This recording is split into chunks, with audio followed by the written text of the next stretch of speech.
This is the Scary Movie Clubcast.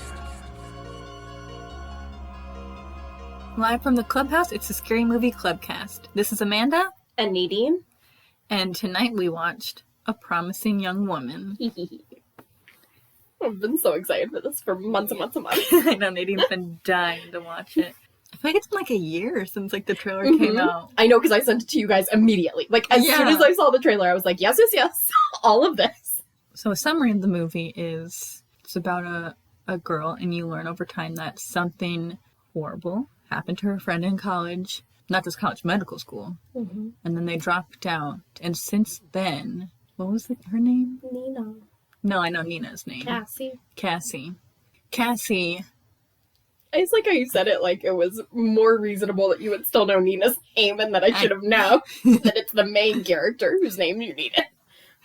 So Cassie has been going out basically kind of seeking revenge. You know, just straight up putting the fear of God into these quote-unquote nice guys that she meets in bars who think she's just gone drunk. She's my idol. I love it. It's the exact type of vigilante justice we need. Except for she probably should carry a gun. At least a taser. So. Yeah, then things take a turn for the worse. But justice is served in the end, I guess. Yeah. At what cost? I know. Anyway. Nadine has a bunch of fun facts about the movie for us, so here we go. Okay, so this movie was written and directed by the same woman. Her name is Emerald Fennell. I'm super excited to see more stuff from her. Can't wait. Has she done anything before? She had a short film before this, which actually, the book that Cassie's reading in the coffee shop when they come in, the name of the book is the name of her short. Oh, cute. So, yeah. So, not much. This was her first feature. She was pregnant while they filmed. Oh, wow. I know, so cute. Which was only for 23 days. When Carey Mulligan read the script, she sent her a playlist to, like, listen to while she read it. And she said that it was the, like, mood playlist that she used to write the script. And Toxic was on there twice. So, of course, we got our instrumental version of Toxic during the movie. Yes. She was like, this song will definitely be in here. She's like, love Britney. This is one of the best songs in the world.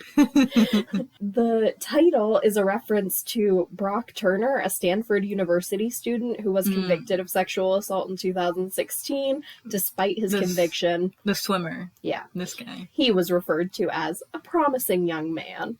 I know. And the judge is like, oh, I can't ruin his life with this. Except that girl's life is ruined. Yeah. Promising young rapist. Yeah. The very first scene that Emerald thought of before she wrote the script was just the thought of a girl being on the bed, like super drunk, and a guy's like taking down her pants and stuff, and she keeps being like, what are you doing? And then just suddenly, like, straight up sober is like, what are you doing? And we saw it in the movie and made it in. But so she essentially wrote, like, the rest of the script around that idea. Okay. Which I really thought was cool. Oh, there are several shots where Cassie is intentionally sat in front of her headboard, and it's meant to look like angel wings behind her. Oh, okay. Emerald has a cameo in it. She is the host of Blowjob Lips, a makeup tutorial. Oh, when Cassie goes as the stripper to the bachelor party, the makeup artist used like blow up sex doll as the inspiration for the makeup that she put for it. That was cute. When Emerald was like deciding on the final scene and stuff, she asked her father-in-law, who's a police officer, how long it would take to suffocate someone. It's a long time. Yeah, and he said 2.5 minutes, and so that is how long the scene is. Like, it's the full 2.5 minutes, which Carey Mulligan did perform that stunt. And she just thought that it was important. Everyone was talking about it, and she was like, so we were all pretty on edge, like, as the stunt was happening. It's just a nerve-wracking thing. I'm sure she had some sort of signal. Yeah, I'm sure. To, like, tap out, be like, stop. Yeah, for sure. She talked a lot about how she was trying really hard to find the right balance of it not being too traumatizing, but also not making it less horrible than it is. Yeah. Just the death scene or the whole movie? I mean, sort of the whole movie, but especially the death scene. Yeah, she's like, it should feel uncomfortable to watch it for that long and stuff. Yeah. This is a lot different, because there's, like, a whole genre of horror movies that's, like, rape revenge movies, and, like, you know, I haven't done any research on any of them, but, like, usually they've the very graphic rape scenes in them. And so it's just like very traumatic the whole time. And then like afterwards, the girl or whomever seeks vengeance for what happened. But yeah, this one's done very tastefully. Yeah, and she did mention that, like, she wanted to imply that things don't always go well for Cassie on the weekends when she goes out and does this. Like, the makeup artist at one point had put, like, faint bruises that we could have noticed, like, on Cassie just to kind of show us, like, it does not always go okay. She doesn't always get out unscathed. Emerald said how a lot of times it's like someone does all these crazy things and they just, like, walk off into the sunset. And she's like, and it's just not realistic. And she was like, when I was writing it was really hard for me, honestly, to, like, she wanted to have Cassie, like, really win at the end, but she's like, I just can't picture a scenario where she doesn't get overpowered. Like, I can't picture it. I just don't think it is actually what would happen, which I think is just very honest. And I mean, there's really no winning either way because she still is living with all this trauma. Yeah, I mean, Nina's still gone either way. She can't bring Nina back, so. Okay, this one's crazy. So, early in 2021, Entertainment Magazine Variety issued an apology for critic Dennis Harvey's review of the film on account of a paragraph comparing star Carey Mulligan with Margot Robbie. Mulligan, a fine actress, seems a bit of an odd choice as this admittedly many-layered apparent femme fatale. Margot Robbie is a producer here, and one can perhaps too easily imagine that the role might once have been intended for her.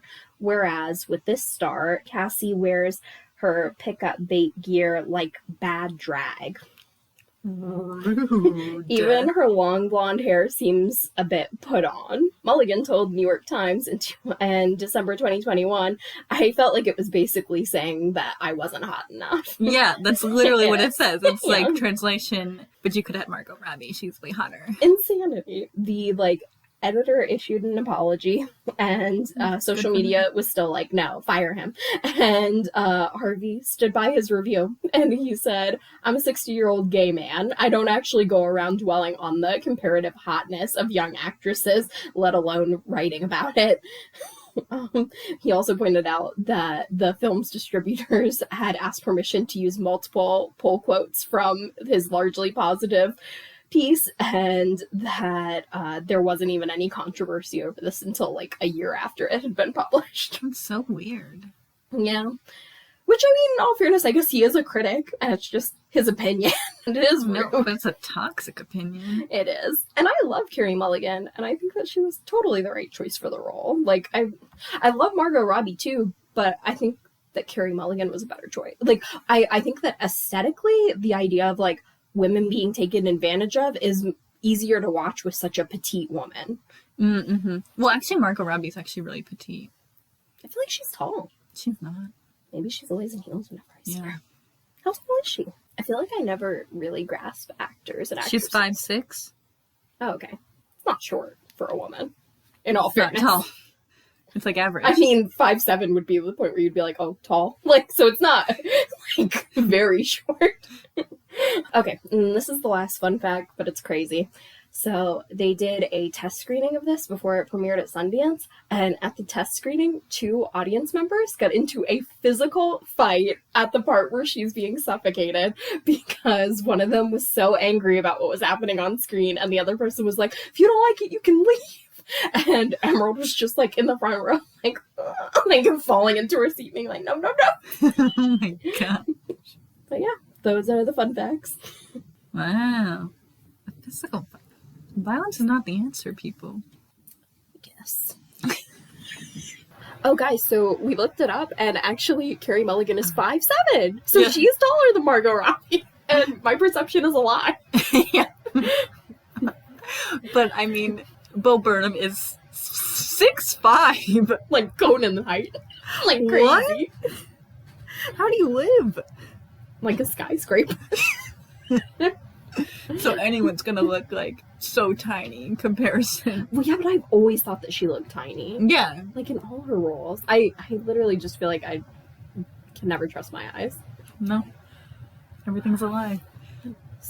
I mean, we always talk about scares. Not really a traditionally scary movie. Yeah, but definitely, like, no jump scares or anything. Yeah, I think it's more like what's scary is the fact that this girl's friend went through this, like, rape and no one believed her and everyone just swept under the rug. And Yes, what's scary is how believable it all is. Because it happens every day. Yes, and the thought that she would go out every weekend and every weekend have some guy do this is totally believable to me, and that's unsettling. She didn't even have to, like, leave city limits. Yeah. So I think that's the only real scare. Yeah, and I mean, watching her be suffocated is unpleasant. Yeah, no. It's not nice. It's definitely one of those moments where you're hoping she'll break free. Yeah. I already knew it was coming, though, from the spoilers. Yeah. Which was depressing. But, yeah, definitely. Like, I still was, even though I knew, I was like, but maybe you could still break free. Yeah. And also, just so we know, if anyone else is ever in a similar position like that, you should just act like they've already suffocated you all the way, like as if you've passed out, and then once they relieve the tension, get out of there. Although, I imagine it's gotta be a pretty difficult thing to do since you're just, like, in survival mode, so... Yeah. Anything it takes to get away. Ooh. It's just like people who hurt the people who are trying to save them when they're drowning. Yeah. I would be so angry. Because also drowning is the worst. Yes. And it's so easy to save you if you will just go limp. Because you will float. But also similar like vibe, if you get into panic mode, if someone's trying to like suffocate you with like a plastic bag or something, stop panicking because you will suffocate on that very easily. But also you can break through it so easily if you just simmer down. Despite the whole idea of this movie and it all about being like sexual assault and revenge, it was very funny. So funny. So funny. many laughs. So many good jokes. Which, I mean, in all fairness, they stacked the deck with comedians. They really did, though. I wonder which parts were improvised. I wish I could know. Oh, yes. But it wasn't in any of the interviews I watched. So the only way I'd know is by reading the whole script and seeing what's different. Unless they did like a cast commentary. Oh. See, that's the trouble, too. They forced us to buy it when we watched it tonight for $20. I know. None of the special features. Exactly. Such That's what's wrong with that stuff. I don't understand either, because I feel like they could do that. Yeah. If Definitely. we can clone animals, we can put the special features on the DVD. Same thing. I'm just saying, the technology is there. That's how science works. That's what we call a mile marker reason. I just made that term up. Okay. I'm on a roll. Oh boy. Oh, There's maybe like sleepy. there were so many good jokes. There were, though, like, so many. And what's really bothering me is I can't remember the one that I laughed the hardest at. Do you remember? It was, like, in the first half, and I laughed so hard, and then, like, immediately after, I was like, what was I laughing at? I mean, there's the awkward dinner with Yes. her and the... What was that guy's name? Ryan. Yeah. That was funny. I love that. It's so good when her mom is like, oh, your parents must be so proud that you're a doctor. And he's like, oh, you know, they wanted me to be a DJ. And that's just the moment when you're, like, happy that you have the person sitting next to you. I know, you're like, oh, we're soulmates. But nope. But no. No, he was trash. Tragedy. They all are. Only two decent men in the whole movie. Her dad and the lawyer who for giving out forgiveness. Oh, yeah. Except her dad was, like, undermining when the police came. It's like, Oh, she I runs know. away all the time. Like, da-da-da-da-da. And you're like, oh, no. I know, but he just thinks that he's, like, doing his best to juggle the crazy women in his life. Because his wife do be wild. She's a full-on Karen. She really is.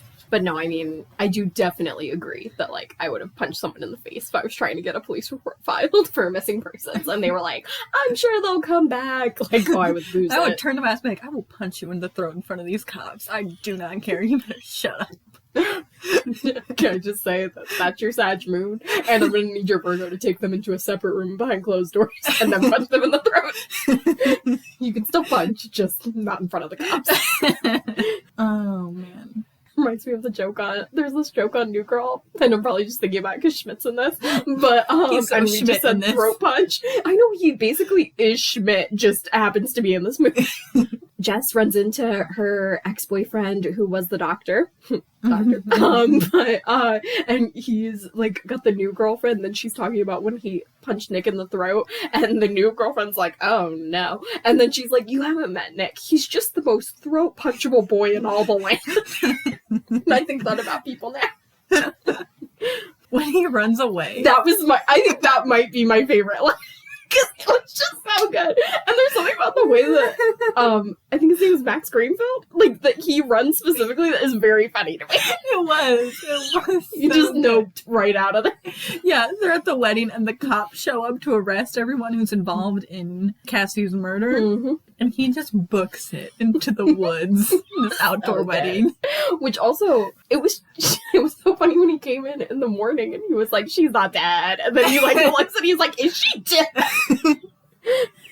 Yeah, also his character was way too hardcore ride or die. Like, he didn't even question his friend. He was like, oh, you killed her? We'll just get rid of the body. Don't tell the other guys. They'll leave. We'll take care of it. It's like, you want to have a friend that is loyal and that you know will be there for you, but you want a friend with standards. And murder should not be so, like, I'm not even tripping over it at all. I know. He's just brush under the rug. He's like, oh, MBD, I do this every Saturday. Oh my gosh, so funny when the guy was like, she's dead, and I think it's my fault. I think it's my fault.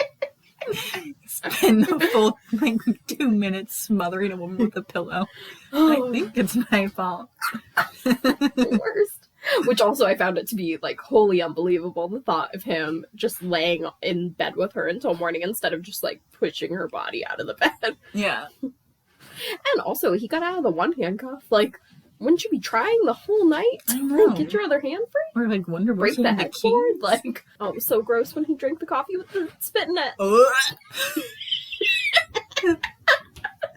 Literally. Whoa. Them terrorizing the drugstore. Oh Those my poor God. employees. I know. Oh, Emerald, the writer-director, said in an interview that if a guy knew the words to Stars Are Blind, that he would be her soulmate. That's so cute. I know, because I was thinking as I was watching that scene, I was like, man, if this was like a rom-com and not like a horror movie, they would also dance to this song at their wedding. Yeah. That would be their wedding song dance. Oh, Carrie Mulligan actually said that when she read it, that it kind of gave her rom-com vibes, like a 90s cute got mail rom-com, and she really enjoyed that aspect of it. Yeah, so this is almost more of a comedy if it wasn't for the dark background stuff. Mm-hmm. So it was so funny. Yeah, like way more jokes than scares. Yes. And again, it's done in the most tasteful way. There's like no graphic nudity, no excessive There's no nudity violence. at all. No. How nice to watch a rape movie with no nudity. Thank know. you, world. This movie is made for me. So our least favorite parts. Oh, I know mine. Oh, go for it. Okay, my least favorite part for sure is just the way that Ryan pursues her. I hate it. And I hate that it's like she's smiling at it and accepting it. And I just don't like it because I find that to be like a form of harassment. Like, when a girl is giving you all the signals that she's not into it, literally spitting in your coffee and then giving you a false phone number, and you are stalking her at work, but then you're, again, pretending to be the nice guy, being like, I mean, if you're not into this, what could have possibly made you think that she was into this? Like, you think Also, it's just a game? The fact that they do start dating is like very against her character. Yeah, it really didn't make much sense. No, it didn't. It was Especially to just give him implicit trust without, like, a test. Like, if she had tested him in some way, then I maybe could have believed it. Yeah, because I mean, like, the one part where they're like, let's go get coffee before the movie, and he, like, winds up in front of his apartment, like, oh, what a coincidence, this is where I live, do you want to go up? And she's like, no, and then just walks away. Like, I mean, you can consider that a test, but I would have been like, this is a number one red flag, I've never seen this man again, because he's just like them. Because he's like, we're on a date to go see a movie, just casual. Also, it's not even a date.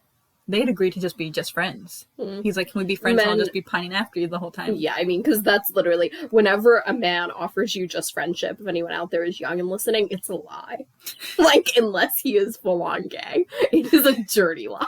And in his mind, he 100% is like, but eventually. Because they're crazy. Like, I don't mind the idea of her, like, dating him and, like, her finding him charming. It's just the whole, like, beginning part, how it starts, like, she's very clearly not interested, and she would never have, like, started dating him after that. She would have been like, he's clearly just like all the others, because I keep saying no, and he keeps coming on. And also, kind of odd, the thought that she would pick someone from med school. Yeah. Like, yeah, it just didn't really have the ring of truth.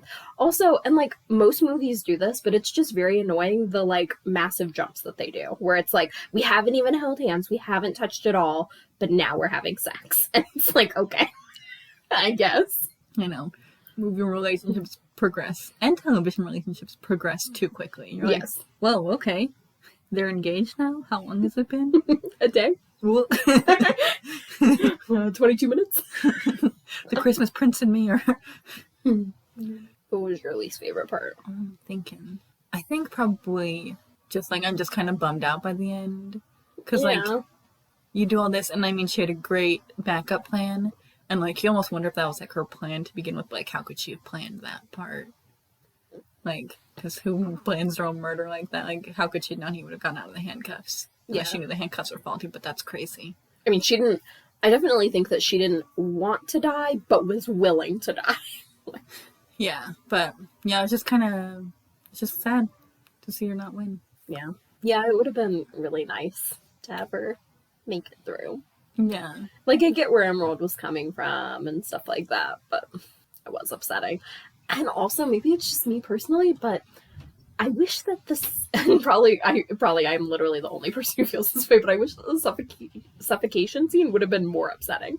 That probably sounds really weird, but like, I wish that there would have been more of like her clawing at his arms, like us seeing her like trying to grasp for breath. I don't know. It was kind of quiet to me, like quietly done, which is probably more realistic. Yeah.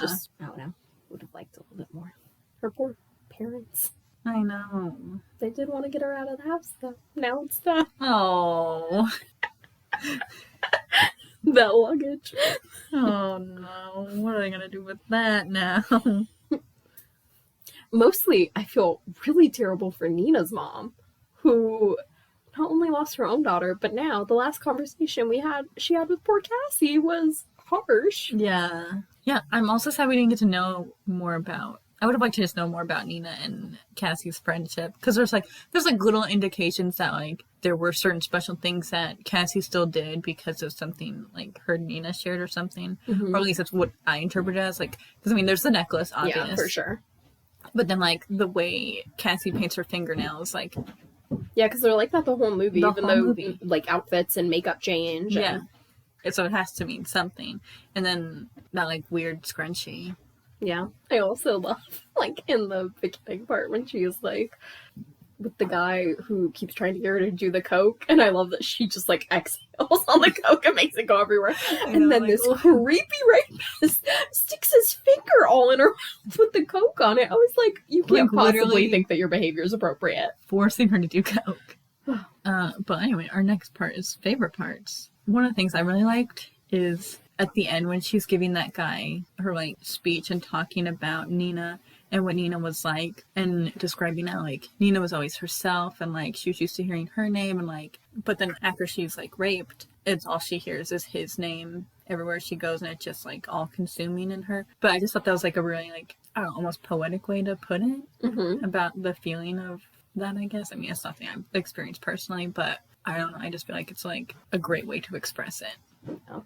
Yeah, when Carrie Mulligan read that, she was, like, so excited to do that monologue, which makes total sense. It's a great monologue. Mm-hmm. Probably my favorite part was when she went to the lawyer's house. Oh, I loved that part, too.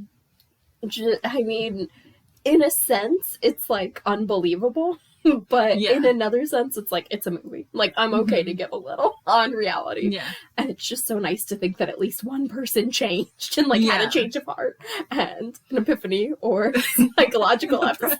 Psychological breakdown. Breakdown, whatever you want to call it. I want to, like, how nice.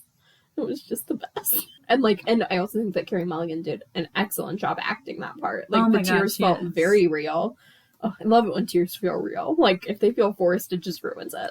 Also, just like an important part to see of the characters that she could forgive for someone who truly was repentant like that. Whereas, like, everyone else you see is not. Yes. No, not even a little. Mm-mm. That was something that the writer-director kept saying, is that it's like a forgiveness movie, like a redemption forgiveness movie, and I mean, not too much.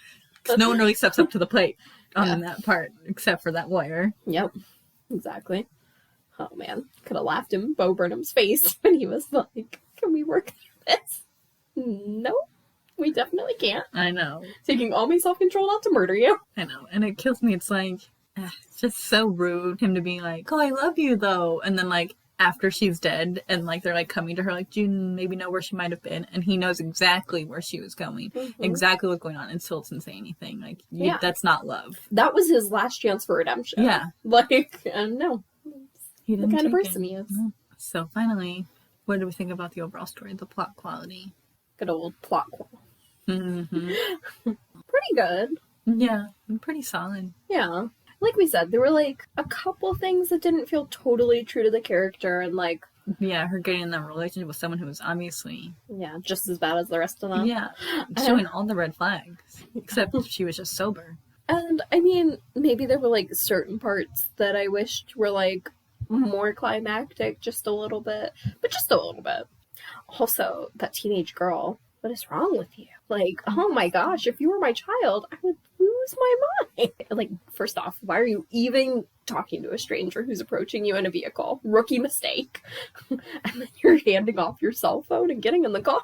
I mean, I only mentioned it's because it was a woman, but even then you shouldn't just trust a woman implicitly. No, I mean, you definitely shouldn't, because a lot of times they work as teams. Yeah. You should trust no one. They're all the worst. Yeah. What do you think of the plot quality? I mean, yeah, it was pretty good overall. I mean, just like little inconsistencies with the character. She would not have gone on dates with Ryan. Yeah. It was against everything she stood for. Yeah. Like, I think that a guy would have either really had to feel, like, different or really remind her of Nina in some way. Like, maybe, like, a relative of Nina's I could have seen. But yeah, Ryan, there was, like, nothing that special about him. And, like, plenty of red flags. Yeah, I don't think she would have gotten into a relationship with him. The only way, like, she would have if, like, Ryan happened to be the one guy who maybe believed what they have been saying, but, like, didn't really know any of, like, the main people involved or something. Is the only way she would have started dating him. Yeah. I did love when he caught her at the club. That was just so funny. Like, there's just no way to explain what is happening. No. Literally, they're supposed to be on a date right then. And she's like, oh, you know, I need a break. And then at the club, she's like leaving with some douchebag in a fedora. The fedora is unforgivable. Unforgivable. And then what does the fedora douche say when he's walking away? He's like, you guys ruined everything. Or something like that. And by you guys ruin everything, he's referring to women ruining everything. When they don't allow him to rape them. Yes. Okay, so Nadine, overall, what would you rate this? Well, in all fairness, I want to preface this by saying that my expectations were crazy high. Like, it was going to be really hard and impossible to meet my expectations. Probably 4.6 friendship heart, half heart necklaces. Yeah, I would say 4 friendship heart necklaces. I would love to see a prequel, though, where we get to hear more about Nina's story. Want to know so much about Nina. Yes, sweet I baby want to know angel. exactly what happened. Like, not exactly what happened, but like, I want to know the complete Fallout story. Yeah. And like, what happened to her. Because like, you don't even like know if she's alive or dead until like near the end. Yeah. I know, because it's like her mom talks about her like as if she's alive, but everyone else makes it pretty much seem like she's it definitely seems like she's dead because she's Cassie's BFF. And you never see her, and you just see pictures of them Cassie as kids. has not forgotten her. No, she doesn't have really any other friends except for her coffee shop person. Yeah. Gail, I think her name was. Which also, I did really love the idea of, like, having a transgender person in the movie without ever making reference to the fact that they're transgender. Like, just, like, having another woman. All right, so we hope you enjoyed our review. You can follow us on Facebook, Instagram, and Twitter at Scary Movie Clubcast, and subscribe to our YouTube channel. See you next movie night, and don't forget, there are 181 days until Halloween. Bye-bye. Bye.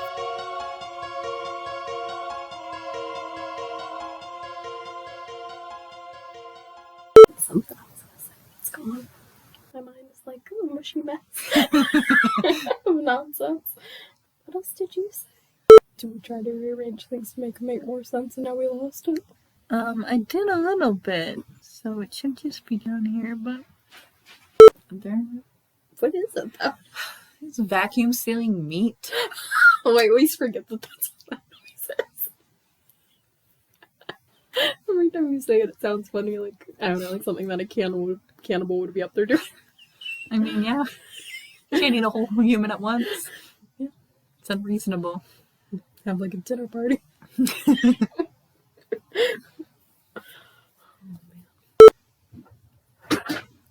What? Pepper, can I get my phone out before you interrupt again? I was like, what can I tell you? Sometimes I gotta clean this side, sometimes I gotta clean that side. You should get down, because you don't even belong up there. I should squirt you for this right now. This is a squirtable offense. It is. I'm trying to go easy on you, because you're not damaging the poster on the wall. Puppy, Come here. Jinx. Come here, darling. Sometimes you really suck. This is a squirtable offense! He's like, into the night.